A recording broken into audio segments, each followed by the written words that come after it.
Hi gang, Jeff McAleer here, and today I'm taking a look to see what's in the box of Mr. Madison's War, the Incredible War of 1812 from GMT. It's designed by Gilbert Collins, and it's a card-driven war game for 2 players. It's based upon Mark Herman's famous We the People and Washington's War. The War of 1812 is probably one of the least studied American wars, and it's pretty interesting. A lot took place during the War of 1812, and it's important to point out that this war was probably one of the most unpopular wars in American history, and the leadership was pretty brutal on the American side, especially during the first year. The War of 1812 saw the burning of the White House, and thankfully the president's wife, Dolly Madison, was able to save many of the artifacts before the British burnt Washington practically to the ground. And interestingly enough, the most famous battle of the war, the Battle of New Orleans, took place after the peace treaty had already been signed in Paris, making that a fairly unusual aspect and incident of the war itself. So let's take a look to see what's in the box. And we'll just get rid of the wrapping there.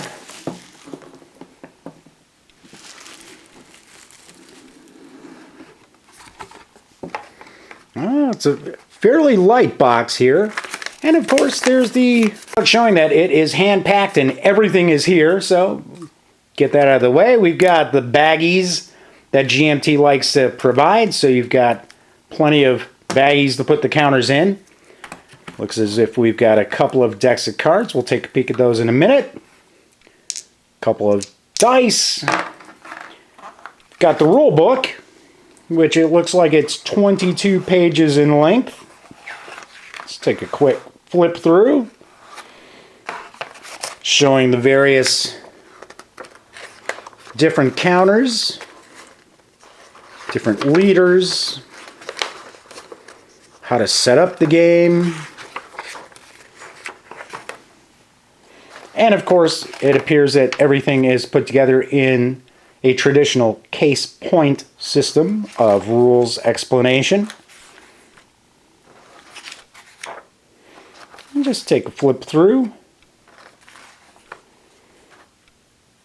So all in all, 21 pages of rules.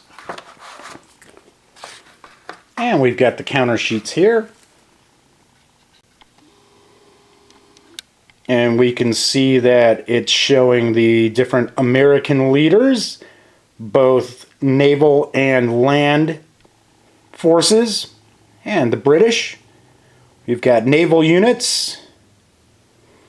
We have different regiments, it looks like, as well as the American Army and militia units. Also appears that we've got some other conditional counters as well. Victory points. Towns destroyed. Oh! The USS Constitution captured. Never, never! And we have the map. It is a paper map. Let's see what else we've got in here first.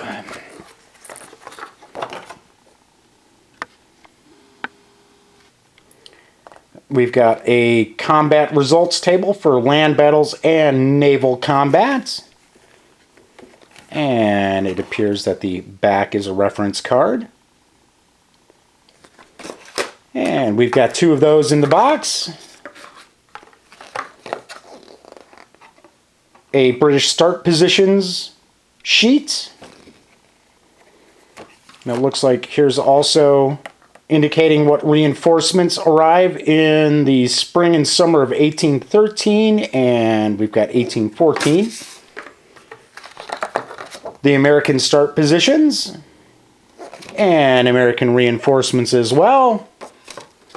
And what I always like to see in the various different GMT releases is the playbook.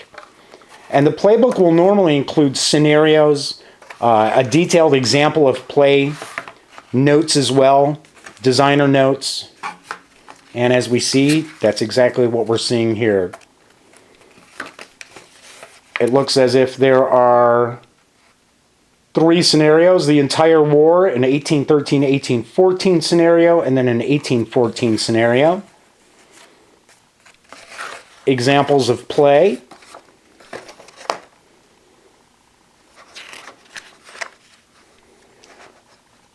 Lots of illustrations, and it looks like some pretty nice artwork too.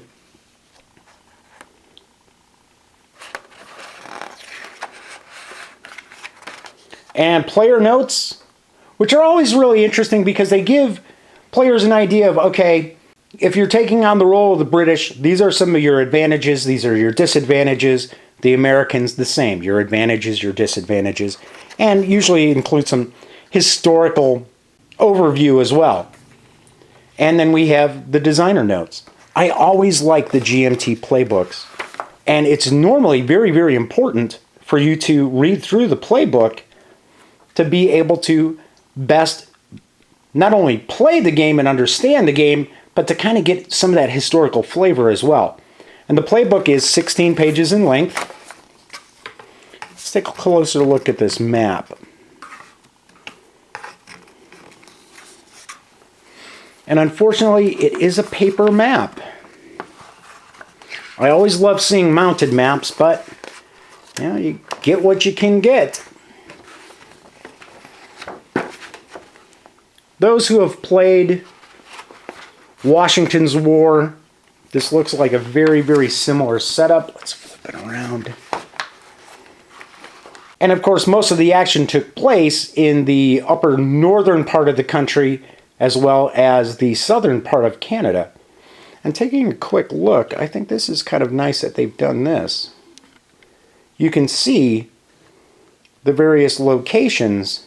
The name is going to be facing both players, so you can easily see where exactly it is. That's kind of nice that they've done that. Especially with a lot of games that I'll play, and Elliot can attest to this as well.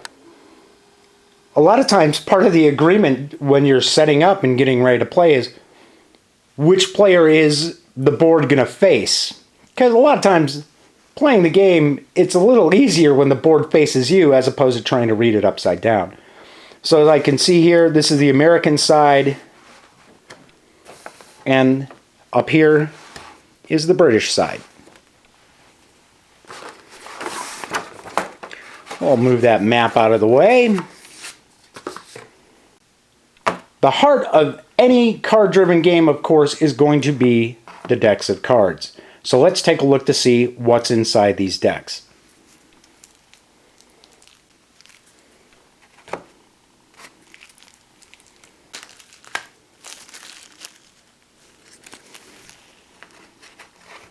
It looks as if we're looking at possibly 3 different decks of cards, maybe based upon the year of the war. So let's break these up into their respective decks by color.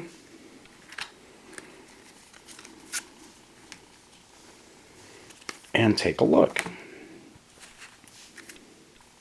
So yes, as I thought, they are broken up by year. So we'll take a quick look here.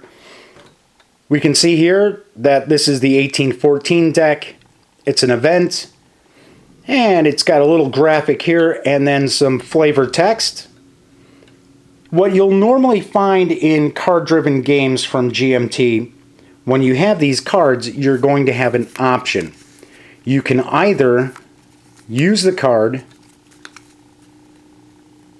as the event, so this is the attempted relief of Fort Mackinac, and then it tells you exactly what you can do. So you can use it as the event, or you'll normally see that you have an option to use it for operations points. Now I can see here this is a United States event, so as the American player, if you have this card, you have the option to use the event or the operation point. Now if this is set up like many of the card-driven games, if the British player were to play this card, they're probably going to get to use the operation point, and then the event has to take place. So we see we have event cards, reaction battle cards, winter events as well. So this is the 1814 deck.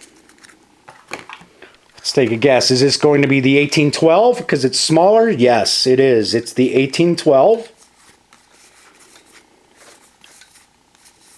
And once again, we see all the various different events. One thing I can point out here that I'm seeing as I look through is it looks like every single card has some sort of specific event or option available to the player. One thing that I recall in Washington's War is you would have a lot of cards that were just pretty simply just an operations point, that they weren't historical events that were taking place. And I thought that was a little bit of a drawback because you just didn't get that same historical narrative. And then, obviously enough, this here is the 1813 deck. And it does look like there are some generic cards, inspired leadership, campaign. But it does look like there's loads of events that are in here too. Very, very cool.